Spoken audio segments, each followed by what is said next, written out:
Shane is going to do a full-on introduction of our speakers, all right? But first we have Gary and Susan Campbell, if you don't mind standing up. These are the people who make it possible that you get to eat for free tonight.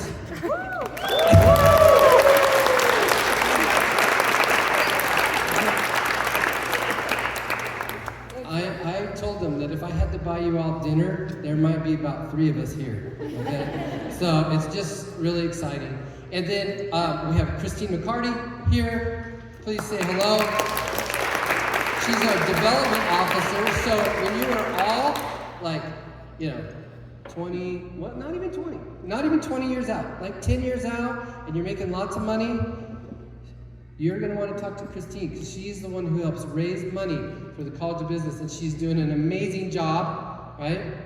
And then the person who needs absolutely no introduction here is our amazing dean, Dr. Shane Hunt. And I can't tell you what a pleasure it is. I look forward to going to work every day because he's here. And he makes me smile, and he's always giving me a high five and a chest bump. And we talk about the Celtics, and we talk about the Mariners, and we talk about the Red Sox. Anyway, you get where I'm going, all right? So, Shane, if you wouldn't mind coming up and introducing our one of our main speakers, that would be fantastic. Okay.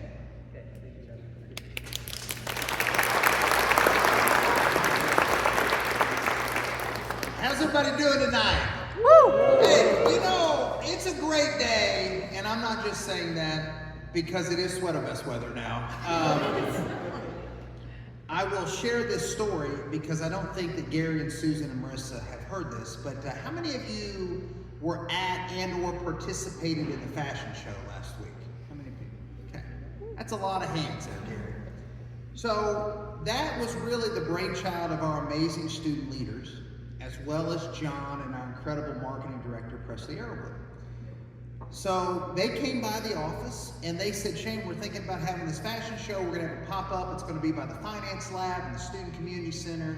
And I said, absolutely, let's do this. This is awesome. And then at the end, they said, Shane, would it be all right with you if you were the last person to walk the runway and the students want you to wear a sweater vest? Exactly. That person doesn't like sweater vests, but I told them, I said, I've been waiting for that call my whole life. So, I texted my wife and son and daughter, and I was like, regular day, regular Wednesday at the office, but dad's male model, so whatever, right? No big deal. It is amazing, and so many people we thank you all so much for being here. As I said earlier, this is such an important thing and something that will benefit you in your career. But it is an amazing thing. There are some business schools who do this, not nearly enough, but there are hardly any business schools in America who do this for free. And the reason that we're able to do that is because of our great friends, Gary and Susan Campbell. So join me in thanking them one more time.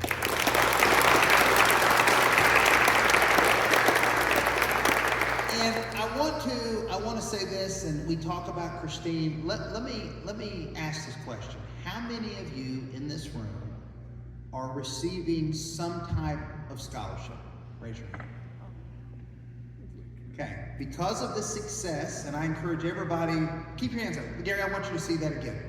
So Gary and Susan have personally endowed several scholarships, and because of our alums and our donors, this year, when it gets to be the private scholarship deadline, 100% of our College of Business majors who applied for a private scholarship got a private scholarship. And we've raised millions since then, so when it becomes time to do that next semester, please everybody go and apply. Every one of you that raised your hands, everybody raise your hand? All of you that did that, the person most responsible for that is our incredible development director, Christine McCarty. So join me.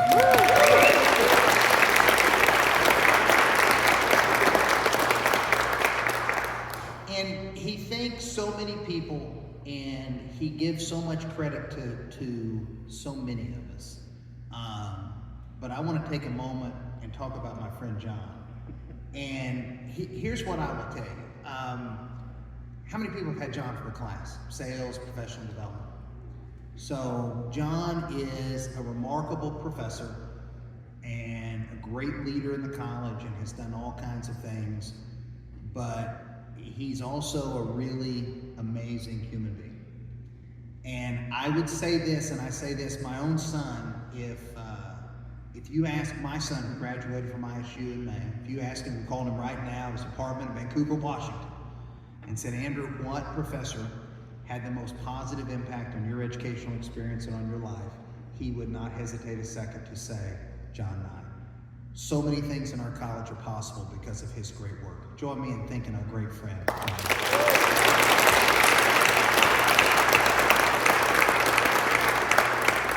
So I'm going to read this. I'm going to skip a few parts and I'm going to say something on my own. Does that sound good? So we're going to try and do this. I love that I can just go off script wherever.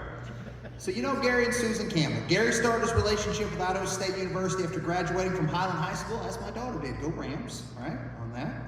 He joined the College of Business at the beginning of his sophomore year at Idaho State, joined the varsity swim team, earning an athletic scholarship. Gary was actively involved on campus, including his membership with the business fraternity Alpha Kappa Psi. And we have some AK Psi members here tonight. Right. So, after graduating, he began what would become a highly successful career in finance. After 11 years in banking, he became an executive at a family office in Texas, where he was eventually promoted to chief investment officer. Gary lived in Houston, Texas. I've heard stories from people about your trips to the Astrodome to watch the Houston Oilers play back in the day. For 30 years, where he developed expertise in banking, capital markets, real estate equity, and debt placement, wealth management, and investments. Over the years, Gary has either been a guest speaker or panelist before several city, state, and national organizations, including a New York Stock Exchange Committee and congressional subcommittees. He served on numerous board directorships with Texas banks, insurance companies, nonprofit, and was also the president of Bellman Interests. His amazing wife, Susan Campbell, is also a Pocatello native. But in fairness, she graduated from Pocatello High School. So for any Pokey High graduates, Pocatello High School is an amazing place. And since they changed their name, I will say go whatever. Thunder? Go whatever. We can call them whatever you want to call them, Susan. That's part of the fun. I almost said go Indians. Go. We are so at Pocatello High School, and she also attended Idaho State University. Susan was a finance major and participated in a variety of student organizations, including the Mortar Board Honor Society and also AK Psi. In 1981, she was honored as the Wall Street Journal Business Student of the Year in the ISU College of Business, later graduating with honors. Once graduating, Susan began her nearly 40-year career in commercial banking. Susan has been recognized on several occasions for being among the top producing employees nationally. Throughout the years, Susan has worked in a variety of commercial banking positions and was a senior vice president of a Northern California bank. Over the past 26 years, Gary has continually served the university as a member and president of the Alumni Board of Directors, as a liaison to the Foundation's 2000 Capital Campaign, then simultaneously on the College of Business Advisory Council and the ISU Foundation Board. He has been recognized as the Professional Achievement Award winner in the College of Business and the ISU President's Medallion Award, which acknowledges personal achievement, philanthropy, and service. Once retiring, Gary moved to Northern California, where he became, a word I cannot say, but a wine connoisseur. Gary, how do I say it? Chevrolet. Yeah, Chevrolet. When you have my accent, my students know this. Like, anything other than like Smith, I'm probably going to mispronounce. So, but he also worked part-time for a winery. Now fully retired, Gary continues actively investing and serving the university on the ISU College of Business Leadership Board. Susan has been extensively involved in her community and with the university. She was a board member and president of the Boise Racquet and Swim Club, as well as a board member for the Idaho Shakespeare Festival and the Mount Baker Theater. For the university, she has served on the Alumni Board of Directors and the College of Business Advisory Council. Susan is currently the treasurer of her local Kiwanis Club and a board member serving on the executive and finance committees for a regional art museum. Susan currently serves on the board for the Idaho State University Foundation. They are remarkable professionals, but I want to say this. I have had the privilege to be a dean of 2 different business schools and be a dean for about 8.5 years. And there's a lot of interesting people that you get to meet, a lot of great people, occasionally some sketchy folks, hypothetically. I have never met 2 better people than Gary and Susan Campbell. And I'm going to say this too, and this is what I hope that you take from this event. Every single day, every one of you in this room has more opportunities because of those two people. And the only thing that they ask and that I ask of you is, as you go forward in your career and as you build great professional lives yourself, you follow the example of Gary and Susan and give back to help the next generation of Idaho State Bengals. It is truly an honor and privilege to welcome my friend, Gary King.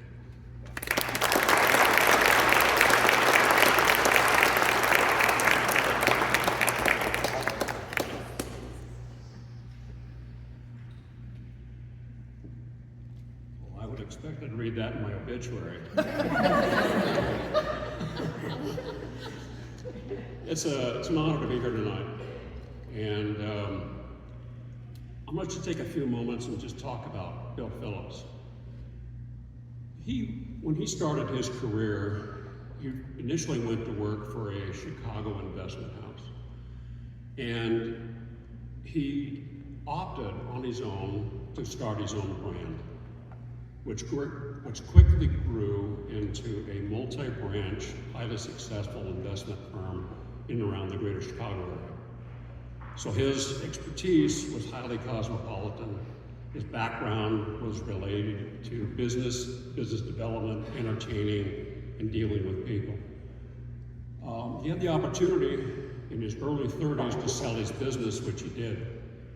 Doing so gave him financial independence, and he decided to pursue his dream, which is to become an academician. And he went back to school, got his master's and his doctorate in finance, and decided to apply at very strategic universities. And one of his loves was fly fishing. And I want you to geographically picture this on a map. Utah State, Weber State, Idaho State, Montana State, all near blue water, fly fishing waters. And fortunately, the position here at Idaho State included being the department chair.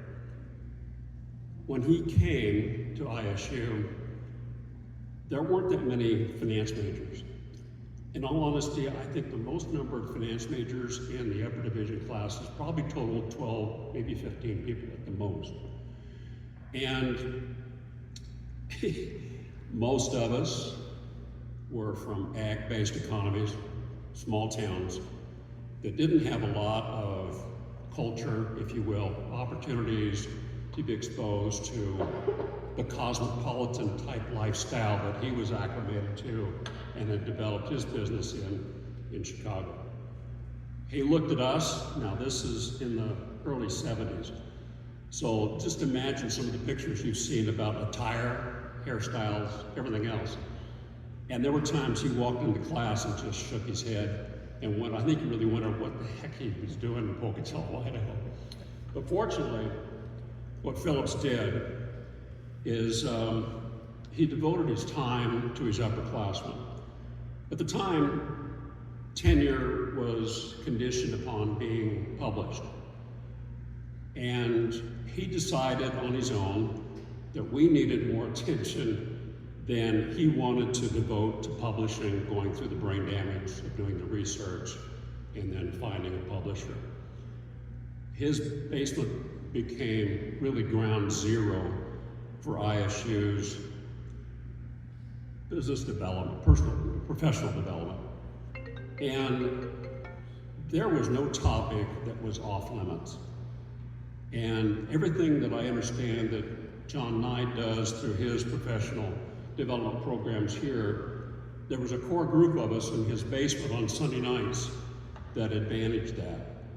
We were filmed in practice interviews, and we were taught, if you will, given examples of how to develop a professional wardrobe on a very limited budget. We talked about not only financial literacy, but I would describe it as family finance. The benefits, and especially the pitfalls of a dual income relationship. Other topics that we all were going to face in our careers, he knew, but it was As an example, term versus whole life insurance, the pros and cons of each, the pros and cons of leasing. And it was exceptionally beneficial to us because it gave us a leg up as we've made those decisions later on in our career. Phillips instilled in us a sense of a comfort level, if you will, about what we were going to be doing. And one of the evenings that we were in his basement, I think there were only about 5 or 6 of us, and he says, okay, we're gonna go upstairs to the dining room. Do not touch anything. And we got up there, and his wife was very nervous. There was 5, 6 very scruffy looking gentlemen, if you want to call us that. But his wife and Dr. Phillips walked us through what all those forks were for. Now, personally, I had been to grandma's, I've been to grandpa's, and I'd been to a semi-formal environment, but I didn't know what all those forks were for. I wasn't sure which water glass was mine, what's this little round plate with that fancy looking, funny looking knife. And he walked us through that. And it really wasn't until John Nye mentioned it to me what he does. One of the lessons that he instilled upon us, when you walk up to a table setting like this, he said, take your finger, touch your first finger to your thumb, and look at it, that makes a B. Do the same thing with this hand. And to this day, I still walk up to a table, to a situation like this, and either as I'm walking up to it, or underneath the table as I sit down, I go B, D. Bread, that's my bread plate. D, that's my drink. That's my water glass. Susan, on the other hand, was taught BMW, like the car. Bread, meal, water. So, if you ask me, 55 years after the fact, what item sticks out the most from my classroom experience? I couldn't tell you a thing. But ask me what I learned at Dr. Phillips' basement, I can tell you, I can talk a whole hour. But the BD, the BMW, whatever you utilize, take that, use that, and I promise you, it will give you a leg up over your counterparts. It will give you confidence when you walk into a business situation like this, and our business luncheon, breakfast, dinner, closing dinner, whatever the case may be. It will help you. My career took me again to Houston, Dallas, as we helped expand the company coast to coast a couple, 3 times. But my job expectations took me to New York, Boston, Atlanta, San Francisco, meeting with highly trained, highly experienced professionals. Never once did I feel inferior to them when I was walking into a situation, a business meeting, or a dining opportunity.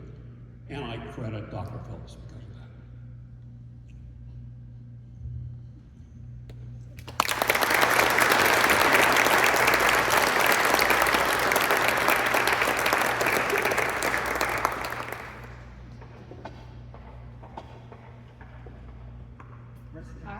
Yes, please. I'm just going to purchase. One, I just want to say, Gary, thank you, and that was amazing. And I want to tell something about what they are. So, one of the things that we're super, super proud of is how we've been able to expand endowed professorships. And in the first 119 years of the history of the university, we had 1 total university, 119 years. And so we got here, and I'm like, we need to do more of that. And we're going to make an announcement in a few weeks, but that number now has gone from 1 to 12, all in the College of Business. But the hardest jump was from 1 to 2, and the people that made that possible were Gary and Susan Campbell. And my favorite part about that, they're both finance. The endowed professorship is in finance, and because of them and because of the impact that Dr. Phillips had on them, that first finance endowed professorship in the history of the university is forever called the Dr. Bill Phillips Endowed Professorship in Finance. Thank you, Gary, very much. It is my pleasure to be here and to be your speaker, and I think of myself as a tour guide through the journey. I really enjoyed hearing about Dr. Phillips, and I just think that this is a really neat opportunity as a group that we can learn and grow together tonight. I'm Marissa Rudley, as you know. This is like not my day job necessarily, etiquette dinner speaking, but it is absolutely my passion. I love getting to go to universities like yours throughout Idaho and Washington and teaching and talking about how to make that first impression and how to have that confidence in any setting. So thank you for joining us as we go along. Tonight we're going to talk a little bit about why we're here, why etiquette matters, but I promise you will get to eat. These are not props. This isn't a weird joke. There is food involved and you will get to eat. And in fact, if you're turned like away from me because we're sitting around a table, they're round tables, feel free to turn your chair all the way, get comfy, because we're not going to eat for about 5 to 10 minutes. I like to give you that just to manage expectations. You're like, finally, the dinner lady, let's eat. Not so fast. So we're going to talk about a few different things, and then we're going to practice it. That's the interactive part. That's called eating, okay? And then we're going to do some networking. So at dinner time, I'm going to let you talk with each other and do some of that table-to-table connection. We have professionals, business partners, and College of Business members scattered throughout the tables. So there'll be some great conversation to be had. I like to first talk about what etiquette means. It comes from a French root, and it really is your ticket to success. And so these are rules that govern socially acceptable behavior. What I have tonight for you is not like a dry list of like 10 things to do, okay? This isn't gonna be like a quick, like 10 things you should never do, right? This is going to be a really nuanced kind of presentation because etiquette changes depending on who you're with, and culturally it can be different, and so a lot of it is just awareness. So we're going to practice some of that awareness together tonight. Why is it important? We already talked about what an impression it can make, but it really is your chance to make a first impression, and you don't get a chance to do that very often, right? You really get, it's called a first impression for a reason. It's your one chance, right? It can contribute to your professional success. So this is you making that wonderful first impression, and when you walk into that room, into that interview, into that formal event, it is allowing everyone to focus on you and what you have to bring to that, not necessarily, oh, I can't believe they're licking their fork. I just saw that at an etiquette meal. Or chewing with their mouth wide open, right? We don't want them to worry and look at those things. We want them to see us and hear what we're saying. So it can make you feel really confident and very comfortable. So tonight, I want us to be okay with making mistakes. It is okay if you use the wrong fork. It might not be okay if you lick that fork, though. Right? So I want us to keep this quote in mind, and I always use this in my presentations. Manners are a sensitive awareness of the feelings of others. If you have that awareness, you have good manners, no matter what fork you use. And that's from the expert of etiquette, Miss Emily Post. And so I really want us to kind of keep that energy alive tonight. You are going to make a mistake today. You might accidentally drop something. You might use the wrong utensil. Hope you don't drink out of someone's water, right? We now know our B and our D. But it could happen. So it's all right. Let's be okay with the awkwardness that is learning etiquette, right? So let's say you're getting ready to go to an interview. Many, many, many interviews involve a meal, right? Those who are in business and you recruit and whatnot, raise your hand if meals happen in the workplace, like when we're interviewing. Absolutely. I know they happen. My husband was interviewing literally last year for a new job, and there was a lunch involved. Good thing for him, he's been through many etiquette dinners before. So I said, you know what to do, right? And he told me, you know, pinkies up. I'm like, no, that's actually, you know what to do. What you do is you focus on the interview, not the food, right? So how do you do that? Well, I always like to eat a light snack before I go into that setting, so that I'm not starving. Otherwise, I'm like, oh my goodness, and all I can think about is eating, right? And be prepared, so know what you're going to ask, have your interview questions ready, maybe even what you'll order. That can give you some confidence, right? And then using your best manners. We're gonna talk about some of those ins and outs, but some basic things, cell phones away, smartwatches off or muted or silenced, right? So that all your attention and focus is on that event and those people you're with. Purses not on the table, off to the table. Basic things like that, of course, chewing with our mouth closed, not talking with food in our mouth. We're gonna do some tips and tricks for how to make that happen. More to come on that. So this is our first thing. We're getting closer to eating, okay? Go ahead with me, grab your napkin, and you have two options. As soon as you're seated in a restaurant, you can do this. In fact, you don't have to wait for the food to come. You do this right away. I heard a fork is down. Do not worry about it. Drop, let it lie where it lies, okay? We'll get another one for you. So you have your napkin here. You have that crease. You're just gonna put the crease either in the triangle way, or if you wanna be fancy, you could go rectangular, sure, a little more surface area. Depends on what you like. Keep that in your lap at all times. You do not want to tuck this into belts. You do not want to tuck this into shirts. Both of those don't go well, right? You stand up. I know, you're at a rib restaurant. It doesn't matter, right? Maybe an exception if it's crab, and you have those really fun, like, crabby bits. But unless they provide the bib, it stays on your lap. And so when we use our napkin, we're only going to use just the edge of it to dab, and it stays in our lap. Dab, and it stays in our lap, okay? We're not using it as a full face thing. If you require more cleanup than the dab, I would absolutely say, go ahead and set that napkin down, right? And just say, would you excuse me? And restrooms, right? And if you have, that leads me to another point. If you have anything that you have to fix, hair, makeup, teeth, tissue, all of that happens away from the table, right? Because nobody wants to see personal care happening at the table. So when we're finished, we're gonna leave the napkin. You can either leave it in the chair. I put a little stool here so I can show you. You can leave it on the edge of the chair like this, or you can leave it to the side of your plate. This lets you know, everyone know you're coming back or you're finished. We do not wanna leave the napkin on the salad, right, when we're done.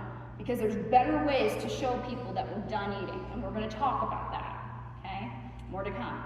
So, when it comes to staff, especially in an interview where they're watching you in this restaurant, right?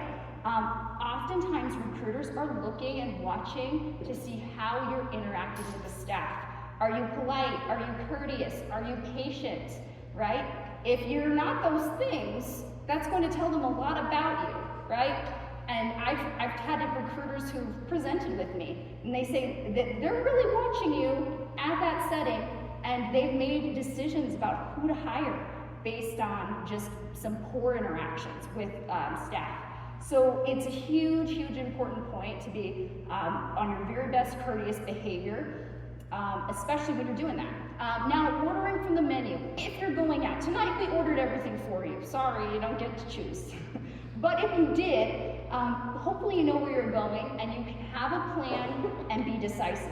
My tip would be choose something you can eat with a fork and a knife if possible. Not too messy, right? So that eliminates ribs, and you don't want to necessarily chase around meatballs around a plate, right? So think about things that you are really confident eating. Tonight we've got chicken on the menu, but because we are devious, we also have pasta.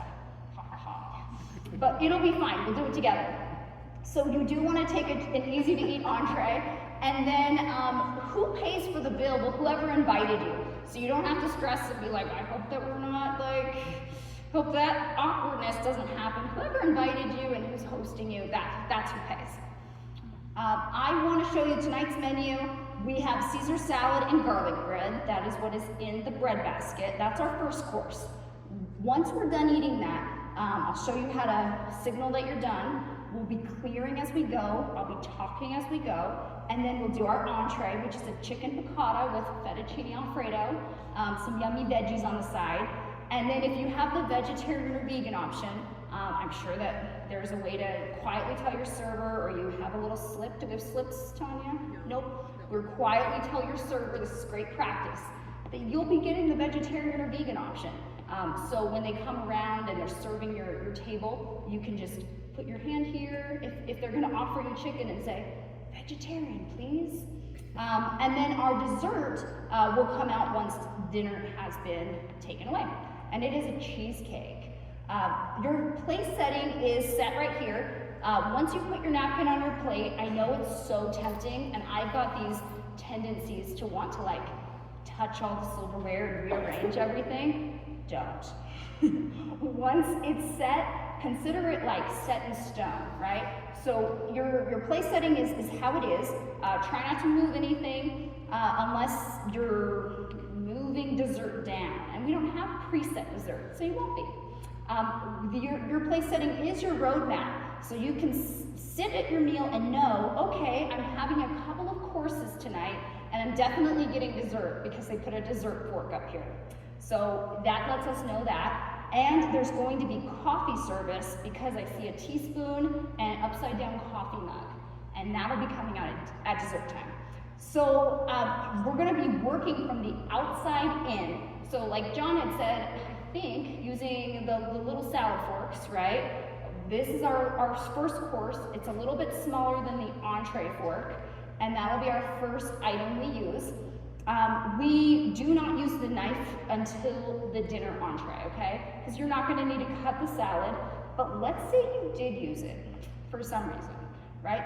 Do you think we can put this back onto the linen once it's been used? No, but what do I do with this? I'm in a pickle now.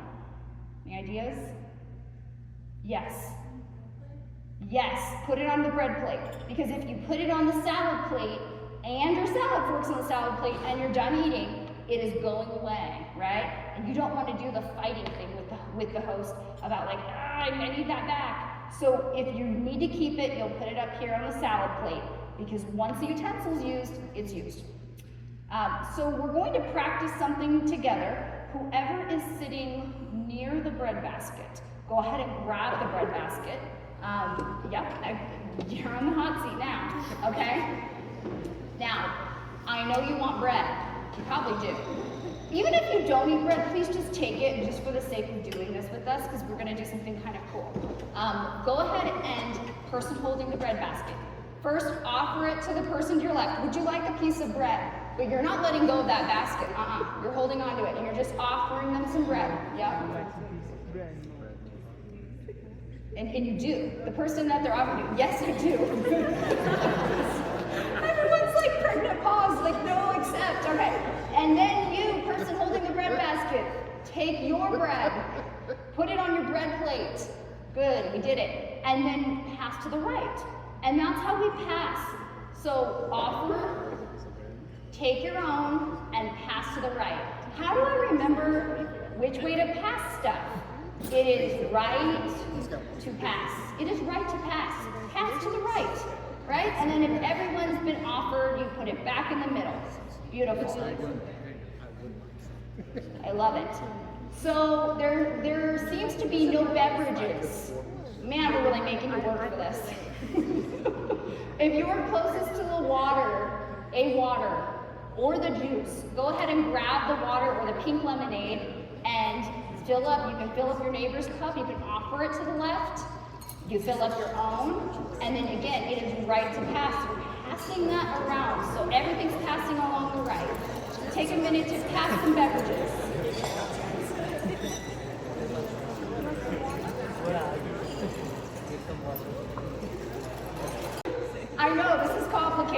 right? But why do we pass everything to the right? Well, it's because we need a direction to go, because we are passing things like bread and salad dressing. Oh no, salad dressing.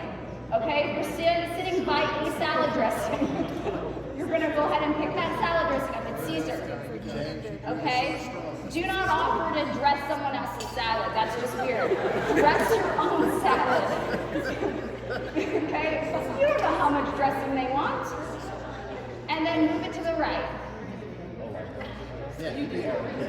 Yes, you can put the salad dressing spoon in there and spoon it on, and then that salad dressing spoon hangs out in the dish.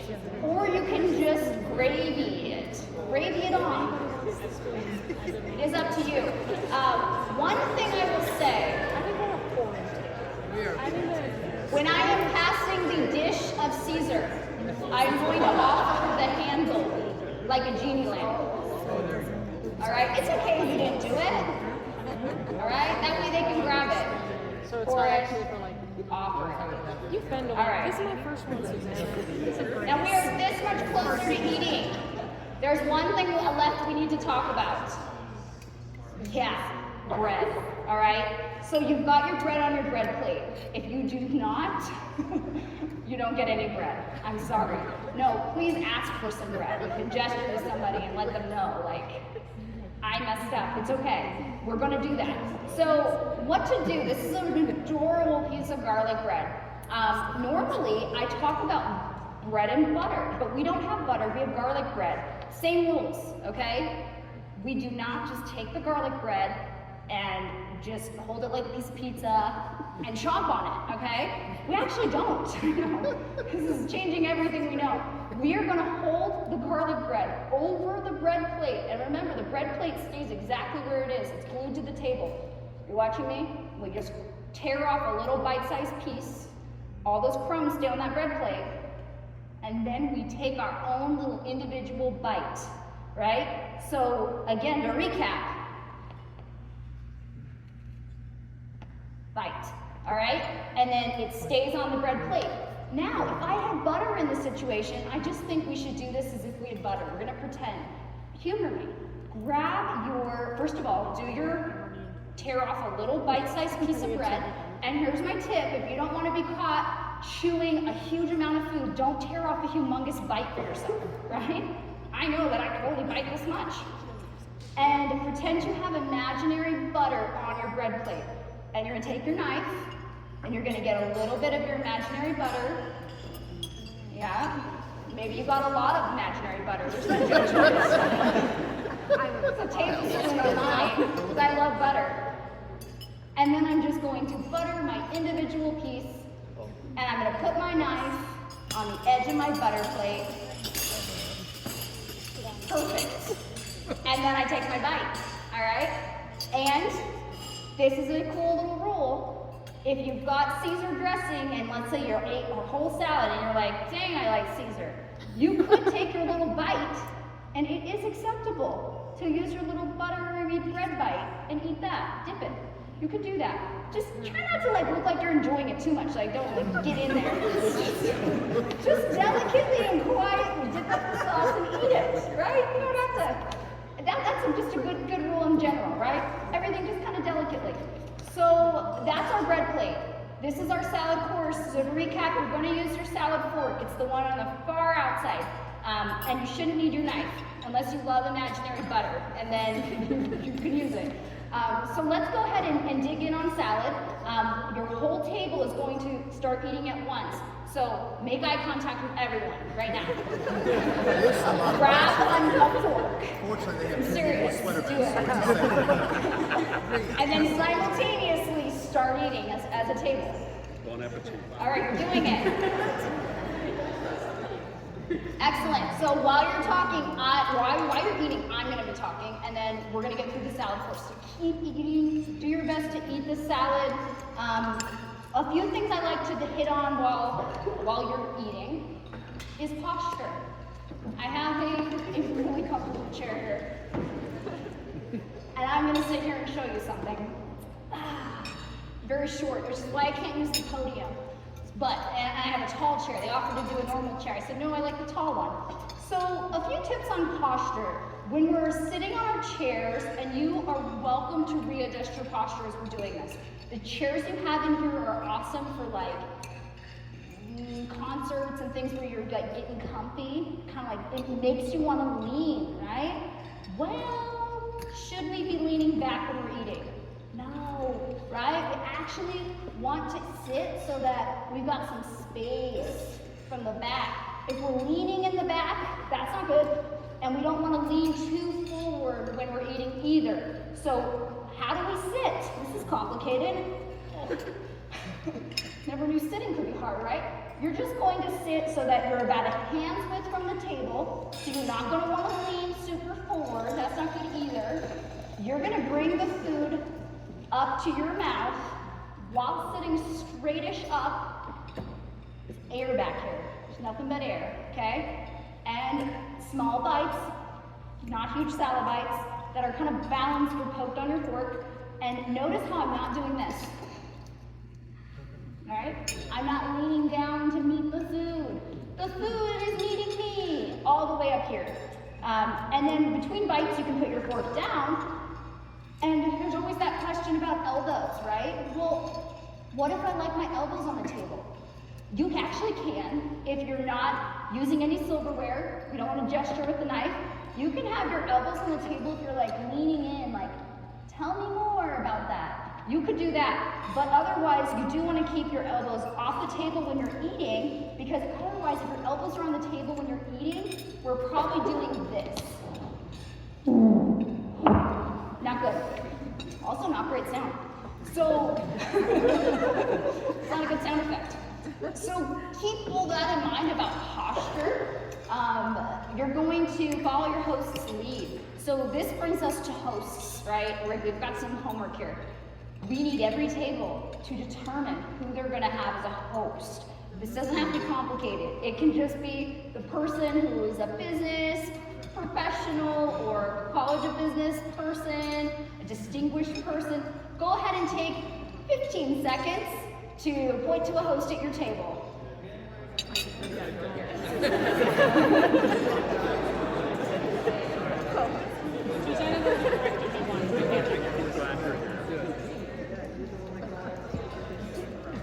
Okay, now I'm gonna need every host, and I'm looking at every table, to raise their hand. Who is hosting here? Host. You are. Host. Okay, everybody's got somebody, right? Excellent, I hope so. Hosts, thank you, I see you. The host is going to be the leader at the table. They set the pace for the meal, so if you're a very fast eater, that's gonna be tough, right? If you're a very slow eater, we'll never be done. So hosts, try to set a good pace of eating and match the level at your table, right? Because a good host is going to not eat too fast or too slow. The host also pays for the meal. Thank you. And the host is also, I'm just gonna have our hosts tonight, make sure everybody has like what they need, drinks, a bread basket, because sometimes in these settings, people are like, I don't wanna ask for the water. I don't know how it's gonna be passed, right? Feel free to initiate that, hosts. Or if you need water or juice, please ask, and it does not have to go all the way around the table, okay? It can actually go right to you at this point. So now that everybody's been served, if you need water, you can say, may I have some water? As long as we're not like reaching or throwing stuff over tables, it can go any direction. So just know that. Some basic manners here. We talked about not licking the silverware, not chewing with our mouth closed, trying to take small enough bites so we don't feel like we, if someone asks a question, we have to start talking with food in our mouth, right? If we take huge bites, it's hard to do that. Something I'm very bad at, and doing it now, I gesture with my fork or my knife. I have to remember to set the silverware down and then gesture, and that's great. You don't have to hold silverware. We're going to talk a little bit about seasoning your food. We do have salt and pepper, and and some of us like pepper on our Caesar salad. So if you want pepper, you can quietly ask someone to pass it to you. Just remember that the salt and the pepper go together, right? They're married. They like to go together. You can hold one in each hand and just pass it to whoever needs it. You will want to taste your food first before seasoning it. Why?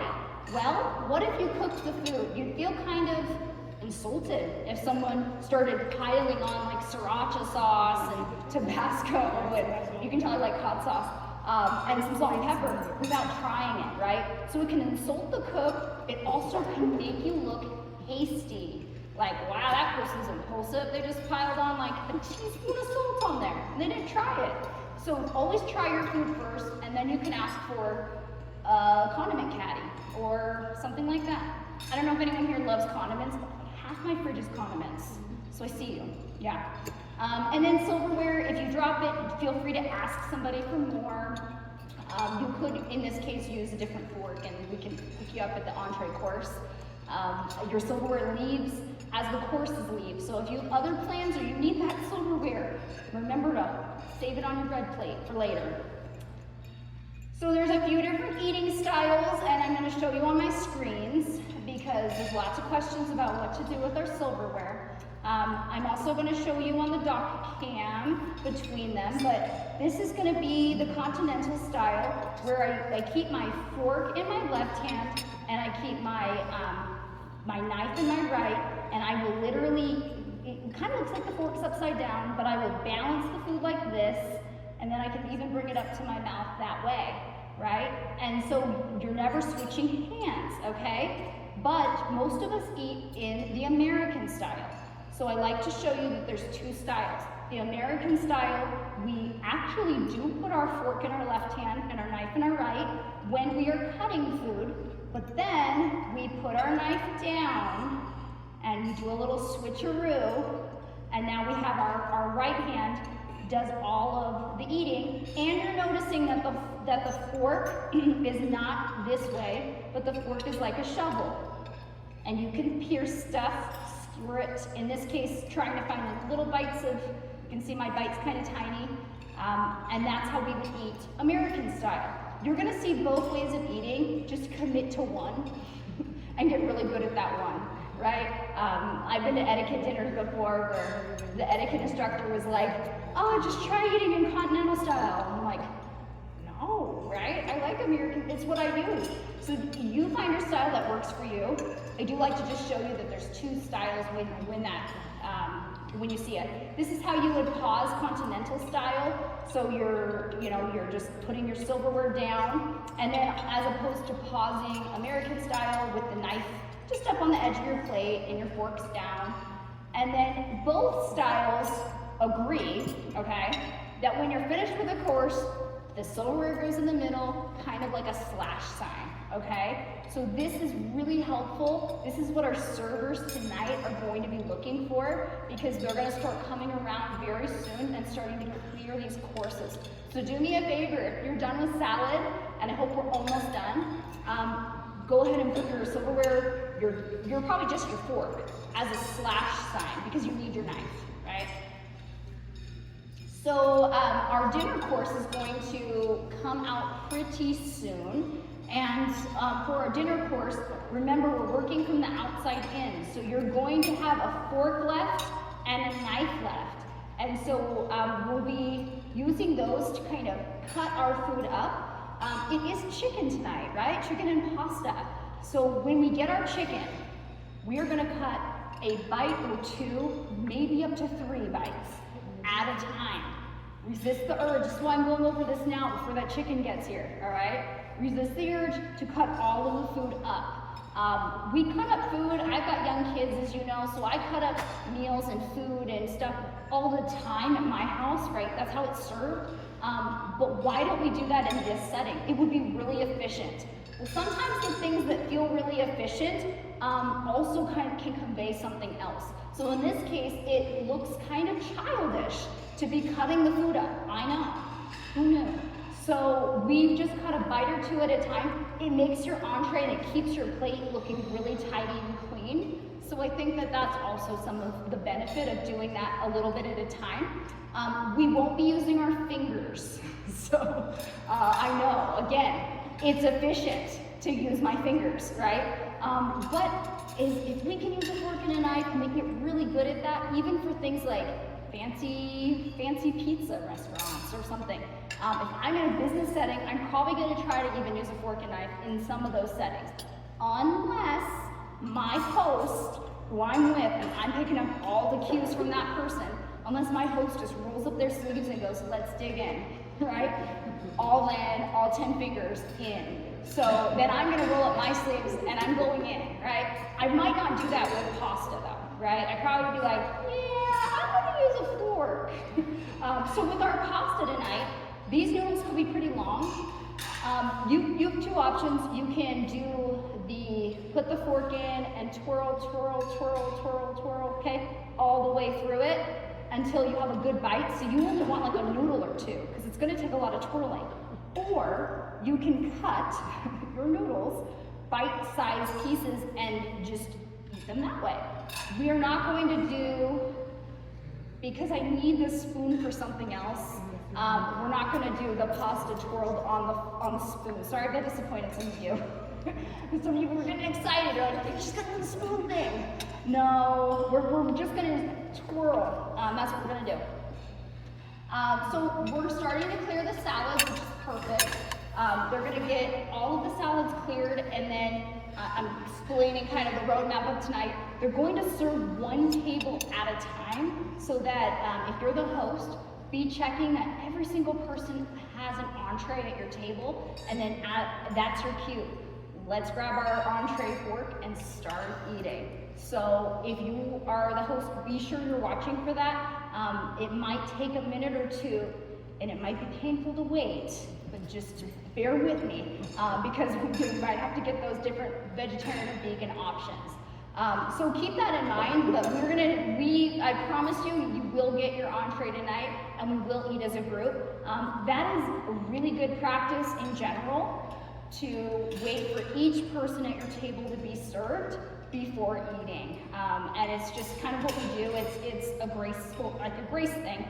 But you could also, if you're the host, we're not going to do it tonight, but if it's your shindig, it's your event, you could absolutely tell the people at your table, go ahead and start eating, right? I do that when I'm hosting a dinner party or something. I'm always like running around, getting my plate together, all that stuff. I don't want anyone waiting for me. I go back in there and go, please start eating. I'll be there in a minute. But tonight, for the sake of learning, y'all are gonna have to wait, okay?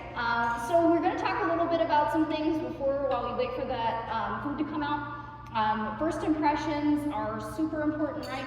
But part of that is arriving early so that you are not feeling like you're already late and you have time to get oriented, use the bathroom, know where to put your things, silence your phone, all of those things. So some really good first impressions to keep in mind. The other thing to keep in mind is know your host, and before the event starts, make sure you're finding that person and thanking them. Thanks for having me. I'm so excited to be here. Have some time to do that. And introduce yourself.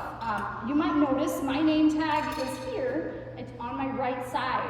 And I see most of us have that done. And why? It's because when I shake hands, shake Mr. Gary's hand here, we can look at each other's name tags. So that's why we're putting it on the right, so that when we shake hands with our, this side, right side, we can see our name tags. So do that if you're like, oh my goodness, my name tag's on the left. Remember I told you it's gonna happen? We're gonna do something that we go, oops, it's okay, fix it right now. Firm handshake, great eye contact, that's what we're looking for in an introduction. Go ahead and take like a little bit to introduce yourself to the people at your table, and then we'll keep clearing and getting meals out, okay? Take a minute or two to do that. Because we already had a beautiful runway show complete with a sweater vest. So Fashion show there is. absolutely. So I think we nailed it. But dressing for success, I like to just mention it when it comes to etiquette dining. Really what it means is you want, again, the focus to be on you and what you're presenting at that meal, and not on, I can't believe she wore that, right? Or he wore blah, blah, blah, right? We just want it to be conservative, not distracting, and also right for the industry. So if I presented with people who are in the agricultural industry, and they told me, if someone shows up and they're not in jeans, we don't know what to do with that, right? Like, they need to be in their Wranglers. So it just depends on the industry you're in, but suit and tie, nice professional dress can go a long way, minimizing distractions and knowing your employer, right? So if you know that you're someone who's going to like mess with your hair, or you've got something you can't help but fidget with it, maybe don't wear that, right? Because it could be distracting for you. And if you have to do anything, like ladies with our hair, we just do that like in the restroom, right? If it's more than just a flip over the shoulder thing. So I like to talk about alcohol etiquette as well. Oh, our entree, thank you so much. Perfect, I'll use this for demonstration purposes. Oh, you have to taste it. I mean, why do you think I do these events, right? I love food.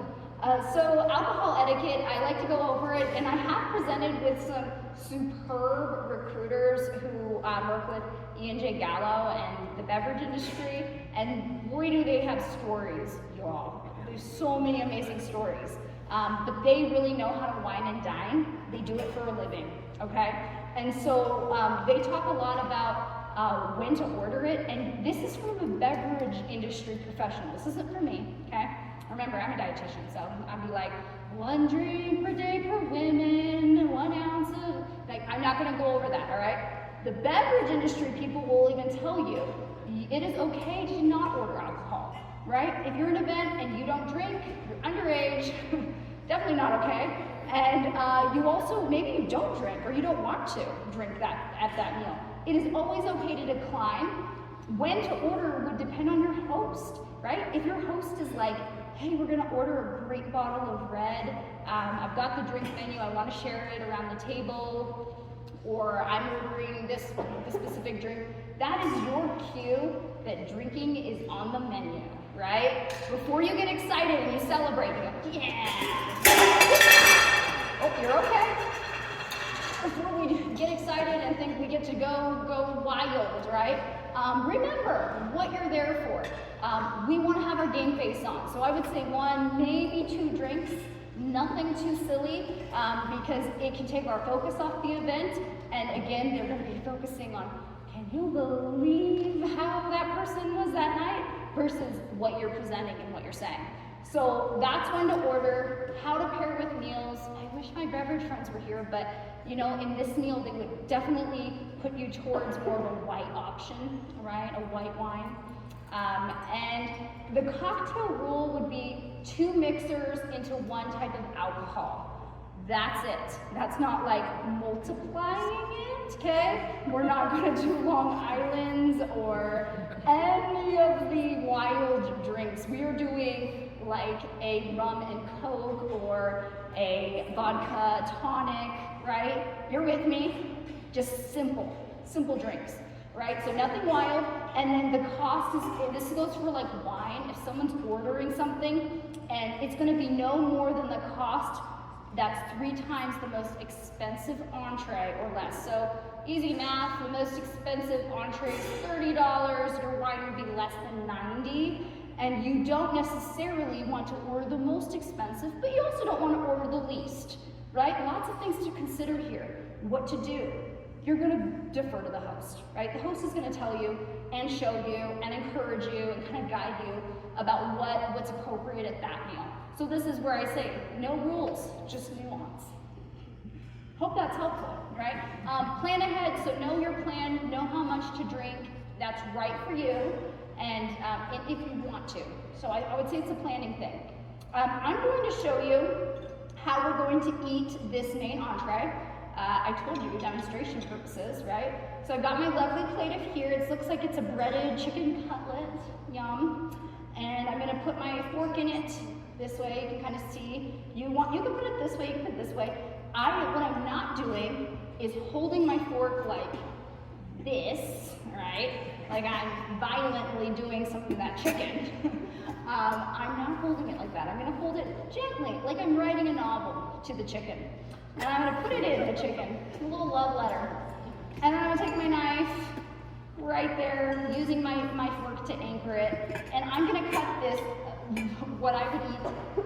I could eat a big bite at home alone, right? But here, in this setting, I'm gonna keep my bites itty bitty. That way I can talk very quickly. You can poke the chicken, or you can rest it on the back of your fork. So two very good options, okay? And then for your pasta meal, like I mentioned, this is my tip. Take a pasta or two. Oh, they're short. Okay, maybe more. Maybe 3 or 4. No rules. And twirl, and twirl, and twirl, and twirl, okay? Until we get a manageable bite, right? I would say more than this amount would be, right there would be very hard to bite. So if your bite is like half your pasta, it's okay. Put it down, take it off your fork, and try again, right? You don't want to get it up to your mouth, a big pasta ball, and bite it right off and have the other half drop out of your mouth. All right? You know what? We all seen that move. It's impressive, but we don't want to see it tonight. So the other thing we don't want to see is taking our chicken and doing the old pokeroo. Again, efficient. Most of the things that are efficient are probably not what we're going for here, okay? So refrain from doing that. You're just poking it, little bite, balancing it. You could try to, if you're really impressive at this, try to do chicken and pasta all in one bite. That's hard. That's a master move. So really think to yourself, am I ready to do that? I can't answer for you. I don't know if you are. Only you know that. So we're gonna do that, and then in between your bites, you can put down your fork, take a drink. I would advise putting your silverware down before grabbing your drink. You know, it's never good to have something in both hands, like a knife or fork and a drink, right? Just take a break, take a pause, take a sip. If you were very, very good with your bread, you might still have a little bit left, and there's a really yummy Alfredo. You might even be able to do a little bit of that, right? Just don't stack the pasta on the bread and do a bread bowl bite, okay? I had to say it. So if your whole table has pasta, you're a winner. Winner, chicken dinner. Your host is going to grab the knife and the fork and initiate. So go ahead, hosts. If your table is a lucky table. The rest of you, sorry, maybe next time. We'll get you food, I promise. So go ahead and practice that awesome etiquette. They're bustling out food. I can see it coming from all parts of the room. We will practice table talk. I'm just gonna skip to the part about difficult situations while we're all getting served, because they happen, okay? If there's food that you can't eat, or like a bone, well, let's just go here. Let's say you ate something like there's capers in here, and you hate capers, right? I don't know why you do, but you do. They're little flower buds, but maybe you hate flowers. So you hated a caper, and it's in your mouth now. What do? I'm gonna show you. Okay? And I'm not just gonna I'm gonna do it. I'm gonna put this caper in. I hate capers. Oh my gosh. It goes out of my mouth the same way it came in on that fork. Yup. And then it's going to go to the edge of your plate, and you can all practice this. If you get a caper, you can practice removing that caper from your mouth. It's that little green thing that looks like a pea. So this works for bones. It works for like little fish bone or bristle or food you really don't like. Go ahead and put that fork back in, spit it on there, and put it there. You don't want to spit it into your napkin. I know, this is what you see in the movies, right? Laugh. Because you will forget, guaranteed, When you stand up, you'll have food falling all over the place. So no one else knows what you're doing. I know you feel weird doing it, but nobody knows that you have a caper that is exiting your mouth, not coming in. I promise. If you don't like something, you can absolutely quietly tell a server. If you can't eat something or it does something to your body when you eat it, right? My lactose intolerant people or my IBS friends, right? I care about that. Like, I want to know all about what it does to your GI system, but nobody else does at your table. So you will just quietly talk to yourself about it, right? Like, oh yeah, I'm glad I didn't eat that dairy. It would have been tragic, right? You just quietly talk to yourself about it, and you can, I swear you can do it. You can eat around it or not make a deal, but if you're allergic, you absolutely need to say something to your server or your host, and ideally you would RSVP so everyone knows. What do we do about sharing food, right? I love to share food. What do we do? Well, if I'm ordering it, I will ask to split the plate. It's worth $5. Some places charge $5 for a split charge. It's worth it, so I don't have to do this sharing situation at my table. Or if I really like, you have to try this. I would ask for like a clean side plate and fork and knife, so I could put some of my clean food that hasn't been touched by my mouth onto that new little plate. That's a great way to share. Leftovers. What you do with leftovers, right? Yikes. In a banquet setting like this, I would probably say we're not going to bring leftovers home. Just as difficult to do. And usually the portions aren't so big that you feel like you have to, so that's the good news. My husband went to a meal, there was salmon, most people didn't eat it, and the person he was sitting next to asked to bring everyone's salmon home in a doggy bag. I was like, no, she didn't. He was like, she did. So people will remember those things, all right? And not in like a, oh my goodness, that was cool. I mean, she just really likes salmon, so that's what I remember. But it can send those cues too, like if you're trying to impress someone, it can send a cue like, I really, I mean, a few things. Maybe you don't like wasting food, that's admirable. But also, you don't want to look like you're trying to pack food for the week, right, in your fridge. By now, you're almost served. You're doing great tables. Tables that have food, you're doing amazing. Keep doing what you're doing. And tables that are hungry, it's okay. We see you too. We're gonna get there. If you have, like I mentioned the leftover thing, here's my caveat. If your host is like, I'm taking my leftovers home, you should too. You should too, right? If you want to. You can say, yeah, that's your signal that maybe that's a real value and that's okay to do in that setting. Braces, go to the restroom when you're done eating and fix that up. Illness, no tissues at the table. So if you're too sick to make it through without like blowing your nose a bunch, communal dining might not be for you that time, right? It's okay to change your dining plans or run to the restroom if you need to do that. We're almost through our entree for some people. We're getting all of it out. I'm going to open it up to as we're eating. Usually I do this towards the end, but just to give a little bit more time, I'm going to open up questions. So if you have a question, just raise your hand and I will call on you. And it could be about this experience right now. How am I doing with this, right? Let me know if you have a question. Yes.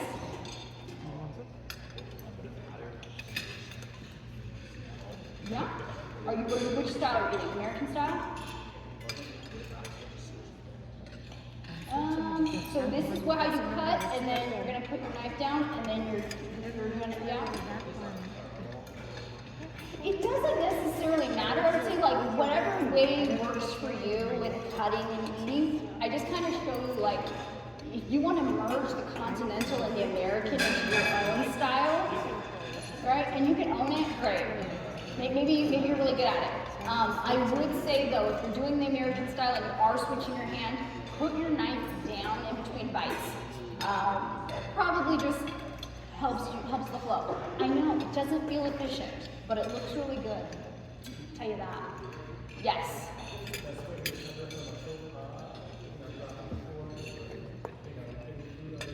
Humor. The best way to handle a faux pas is, I say, humor, right?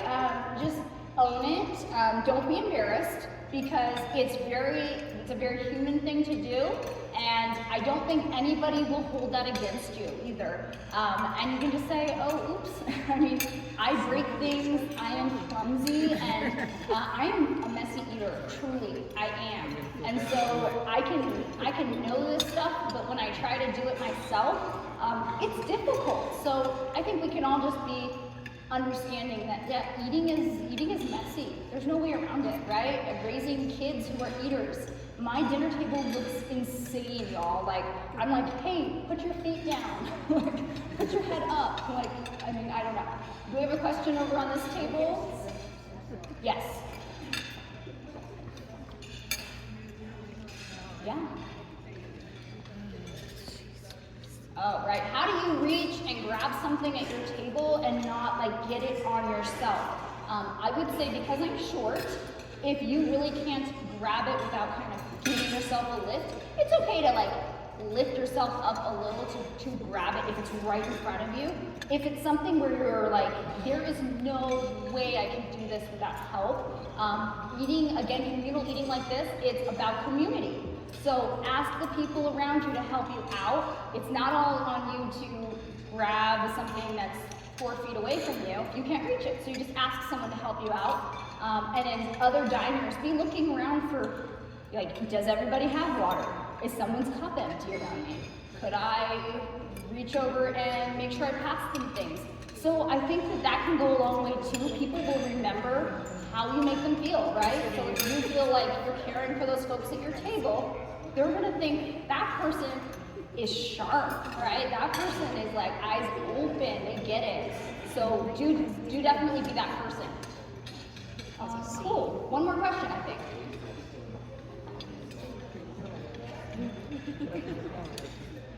Oh, wow, okay.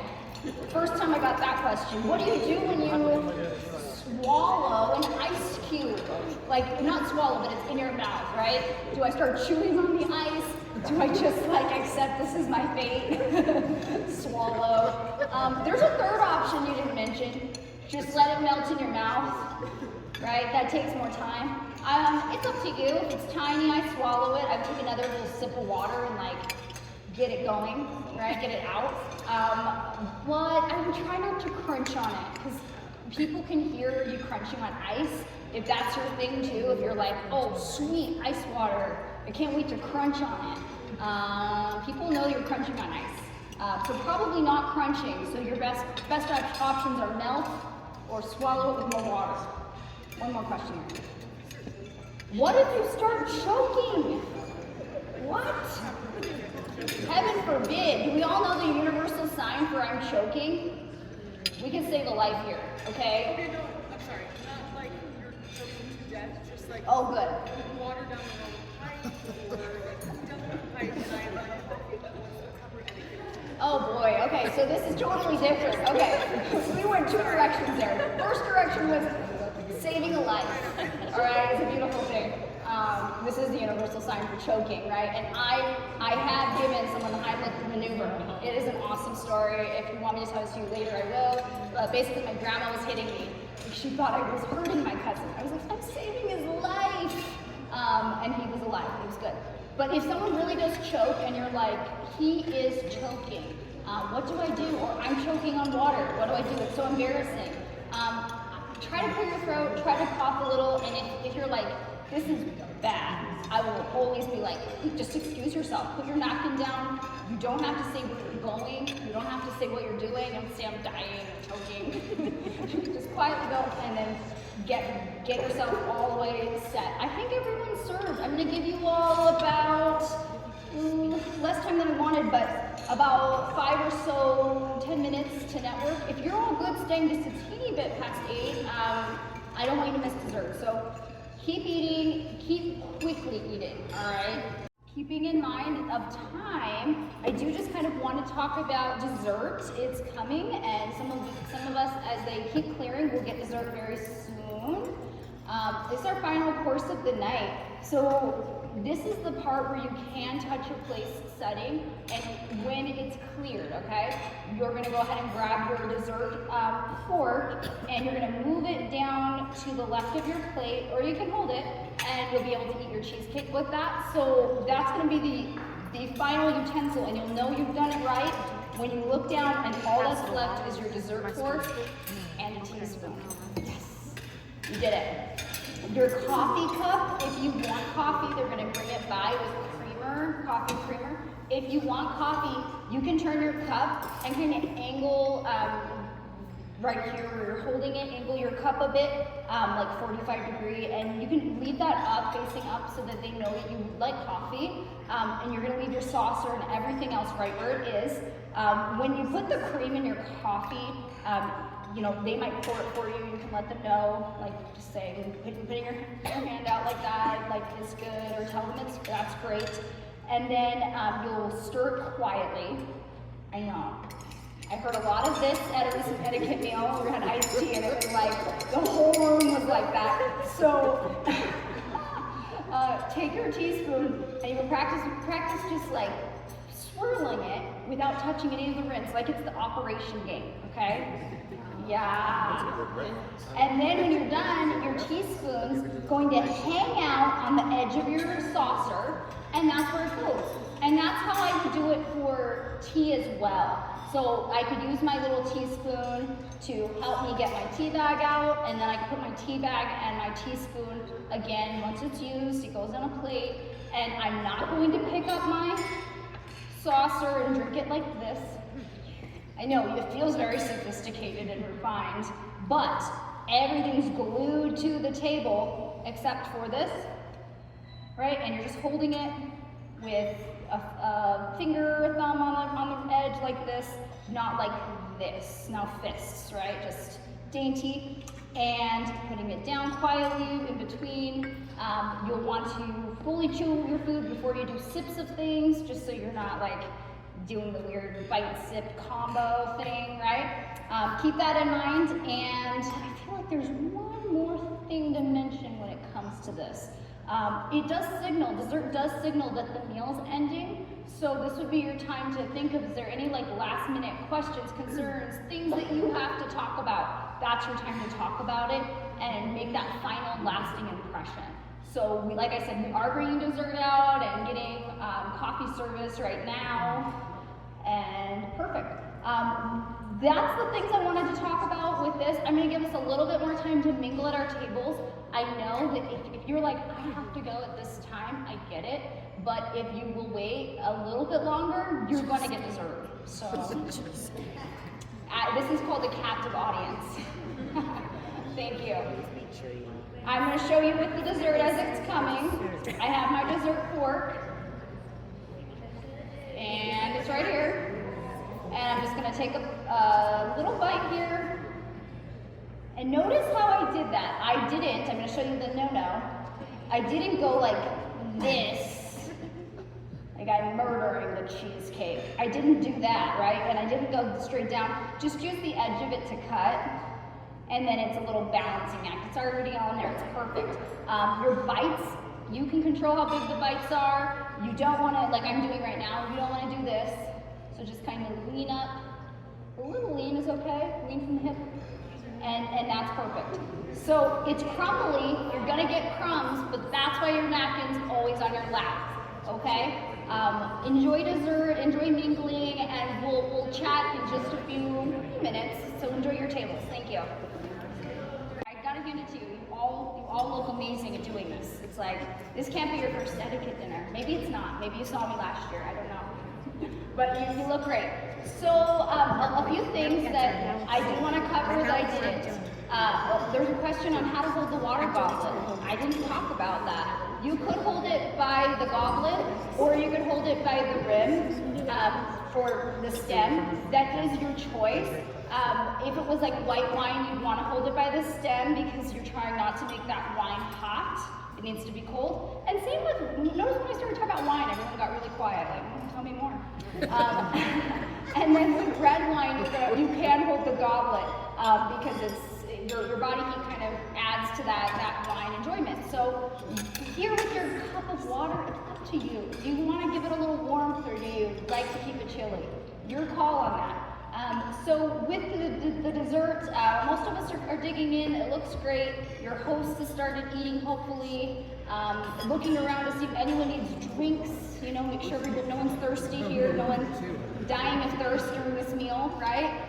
One more thing I didn't talk about that I always want to mention is short stopping. So if you ask for anything to be passed at your table, and you don't have to pass it all the way around to the right, don't worry. We did that initially, but now you just need an extra piece of garlic bread, right? And let's say it only has a few people to go to get to you, right? You can absolutely ask for it to be passed. It can go left or right. Try not to do center, okay? Because that has to be tossed, so don't do the center thing. But here's the thing. Let's say over here that Riley wanted the bread and I have the bread basket. And I'm sorry to pick on you, Shane, but you are short stopping it. You're just gonna stop and be like, ooh, bread. I am excited about the Whoa, not so fast, my friend. We don't intercept passes, so get it to Riley, okay? And then you can ask Riley for more bread. Unfortunately for Shane, there's only one piece of bread, so he's gonna leave sad. But his basket probably has more. So I know it's very emotional, all of this. You all did great. You're an awesome audience, and I really want to thank you. I don't think there's an evaluation, but maybe, yeah, don't worry about that. Thank you. This is my contact information. Like I said, I speak on etiquette, so if you think that you need an etiquette speaker in the future, let me know. I also just do like nutrition keynotes, so I'm doing some of that in this upcoming month. So if you like the topic of influencer nutrition, I'm your gal. Yeah. I do a little bit of everything, okay? If you need a nursing home dietitian, I'm your gal. If you need nutrition counseling, I'm your gal. So just, there's my email in case you want to chat. Again, thank you so much for your time and keep enjoying desserts. Hopefully everyone's gotten it. All right. Thank you, John.